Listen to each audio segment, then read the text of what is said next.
Injil Matthew, pasal 14.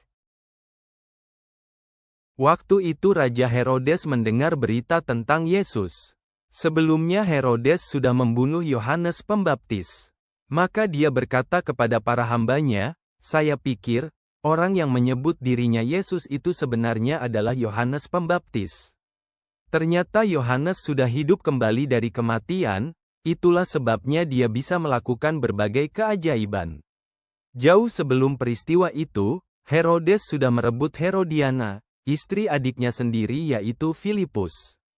Lalu Yohanes Pembaptis berulang kali menegur dia, "Menurut hukum Taurat kamu tidak boleh kawin dengan istri adikmu." Karena itu Herodes menyuruh tentaranya untuk menangkap Yohanes dan memasukkan dia ke dalam penjara. Herodes mau membunuh Yohanes, tetapi dia takut kepada orang banyak yang percaya bahwa Yohanes adalah nabi. Beberapa waktu kemudian, pada pesta ulang tahun Herodes, anak perempuan Herodiana menari di hadapan Herodes dan para tamunya. Hal itu sangat menyenangkan Herodes. Sehingga dengan bersumpah dia berjanji untuk memberikan apa saja yang diminta anak itu. Karena dipengaruhi ibunya, putri itu pun berkata kepada Herodes, "Aku minta supaya kepala Yohanes Pembaptis dipenggal, ditaruh di atas piring besar, dan dibawa kemari." Mendengar permintaan itu, Herodes sangat menyesal. Tetapi karena sudah bersumpah di depan semua tamunya, dia memberi perintah supaya permintaan itu dipenuhi. Dia menyuruh tentara-tentaranya memenggal kepala Yohanes di penjara. Lalu kepala Yohanes dibawa dengan piring besar dan diberikan kepada putri Herodiana. Kemudian dia menyerahkannya kepada ibunya. Waktu para pengikut Yohanes Pembaptis mendengar berita itu, mereka pergi ke penjara dan mengambil mayat Yohanes, lalu menguburkannya. Kemudian mereka pergi kepada Yesus dan memberitahukan apa yang sudah terjadi. Setelah Yesus mendengar berita kematian Yohanes, dia bersama kami murid-muridnya pergi naik perahu ke tempat yang sepi. Tetapi orang-orang mendengar bahwa dia sudah pergi. Maka mereka berangkat dari kotanya masing-masing untuk menyusul dia melalui jalan darat. Waktu Yesus turun dari perahu, dia melihat banyak orang sudah berkumpul di situ. Dia pun merasa kasihan kepada mereka, lalu menyembuhkan orang-orang sakit di antara mereka. Sore harinya, kami berkata kepadanya, "Sekarang sudah sore dan di sini daerah terpencil. Sebaiknya kita menyuruh mereka pergi ke kampung-kampung terdekat untuk membeli makanan."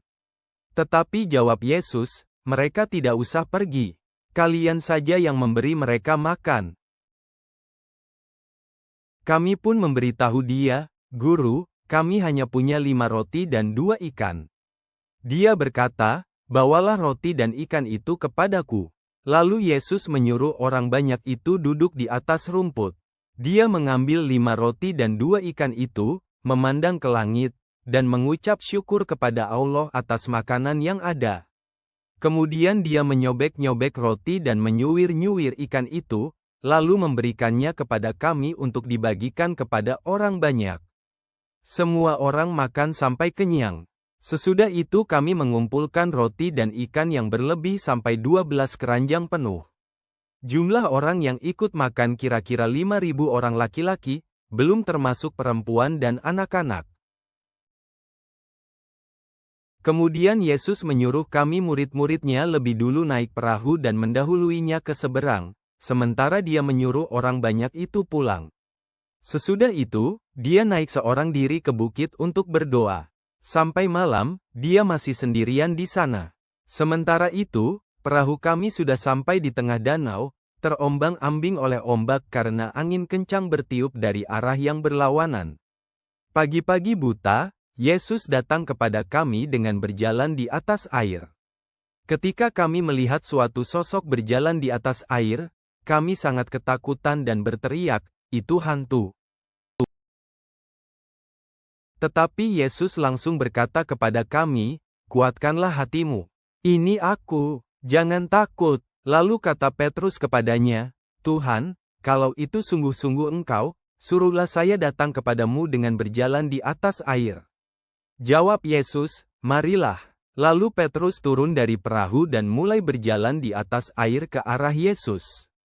Tetapi ketika menyadari betapa kencangnya angin, dia menjadi takut dan mulai tenggelam, lalu berteriak, "Tuhan, tolong!" Yesus langsung memegang Petrus dan berkata, "Kamu kurang yakin kepadaku. Kenapa kamu ragu-ragu?" Sesudah Yesus dan Petrus naik ke dalam perahu, angin kencang pun berhenti bertiup. Maka kami sujud menyembah Dia dan berkata, "Engkau benar-benar Anak Allah." Sesudah tiba di seberang danau, kami turun di pantai Genesaret. Ketika orang-orang di situ mengenali bahwa Dia itu Yesus, mereka pergi ke seluruh daerah sekitar untuk memberitakan bahwa Yesus sudah kembali. Lalu semua orang sakit dibawa kepadanya. Mereka memohon kepada Yesus supaya diizinkan untuk menyentuh rumbai jubahnya saja. Dan semua orang yang menyentuh salah satu rumbainya menjadi sembuh.